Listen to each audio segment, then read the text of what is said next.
I'm Jono Buchanan, and in this video we're going to explore some of Logic's different compression types or algorithms. Compression is the process that we use whenever we want to narrow the dynamic range of a sound. In other words, if we've got quiet bits and loud bits and we want to bring the sort of impression of the volume of those two things closer together, we use compression. And the way that we do that is that we set a point, which is called the threshold, and above that, what we can do is to pull down the volume of bits of the audio file that are louder than that.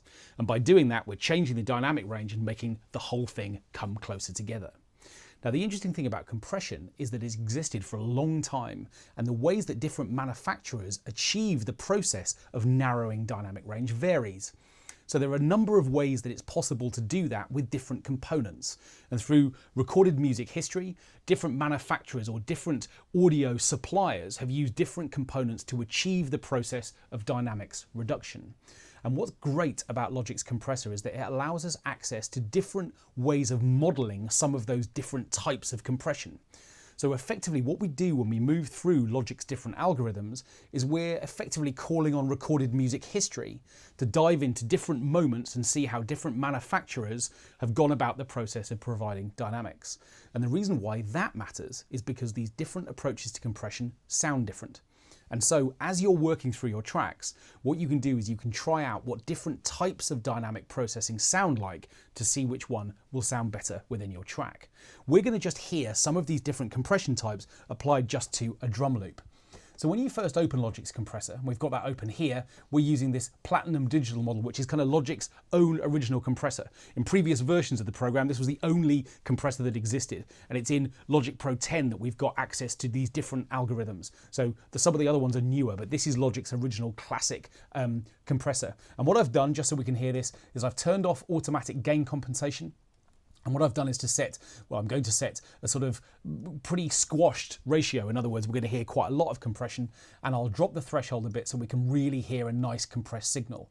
And in particular, where possible, I'm going to be experimenting with attack and release time so we can see how the dynamics respond over time. We can see how quickly these algorithms respond at the beginning of the compression process. And as the loop recovers and we need the release phase, we can begin to hear how that sounds as well. Let's just have a listen.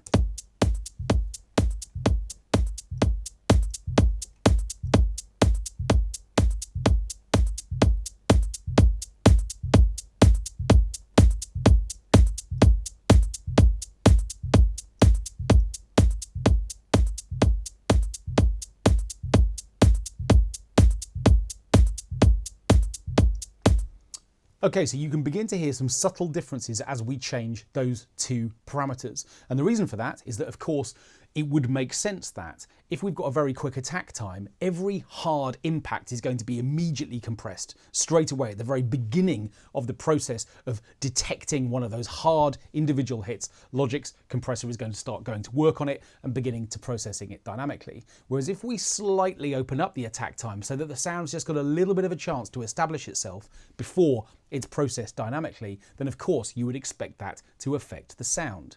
Now that is the thing that we're going to bear in mind as we move through some of these other processes or different algorithms that allow us to look at compression in slightly different ways. So this is a VCA model, a sort of classic studio VCA. And without naming any names, the way that these have been modeled is that you can see that their designs are based a little bit on some of the classic compressors that are available for you to buy either as hardware or in plug-in form. Let's listen to this one now.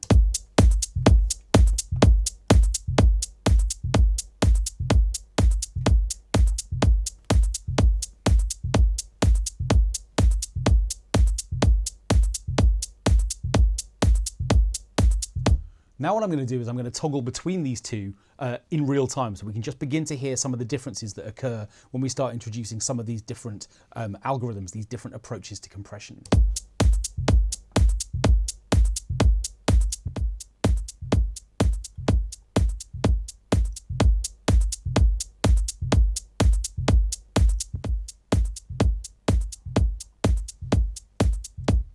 Okay, so just auditioning those two different algorithms, you can hear that there's a huge difference. And it's not just that the volume is different. The whole approach, the whole sort of circuit, the whole modeling process of how we're changing dynamics is different from one to the other. Now, it would be very easy to ask the question, well, which one's better? And of course, the answer is it's all about musical context. We're listening to this loop completely on its own, just so we can hear these individual parameters on their own. But of course, all music is made up of the sum of its parts, all the individual tracks that might go into a project, the other sounds that we might add to this beat loop in order to turn it into a track. And in some contexts, one of these algorithms might sound better, or might sound to your ears the way that you want it to be more than the other, in which case that's the one that we choose, and then we'd make modifications to attack and release and some of the other parameters as we go through. The reason why these algorithms exist is so that we can go through and audition them and make sure that we're choosing the right one for our project. So what we're going to do now is to go through all of these different algorithms and just have a listen to some of the modeling techniques that have been used in capturing some of these kind of classic approaches to dynamics processing.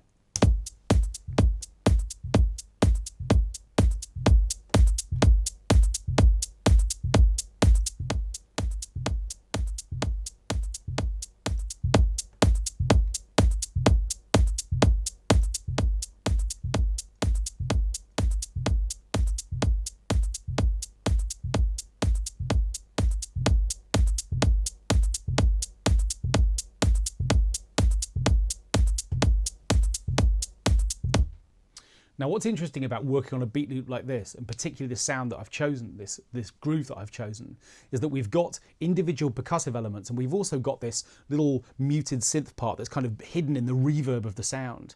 And what you can hear with these extreme compression settings, which I've deliberately chosen so we can hear the differences between these algorithms really closely, is that we can hear how the different relationship and the elements of this track change depending on how we move from one algorithm to another. Some sort of seem to bring up space in the loop and really accentuate that reverb and that synth. Others kind of bury it because they're much more interested in the harder, attackier elements of the drum loop. And so the reason why it's such an interesting plugin for us to have access to is that actually Logic's compressor is lots of different types of compressor. It's not just one. So when you're working on tracks, make sure you experiment with the different algorithms that are available, because as we've seen in this video, there is an enormous amount to compression, and definitely one type will suit your project better than another.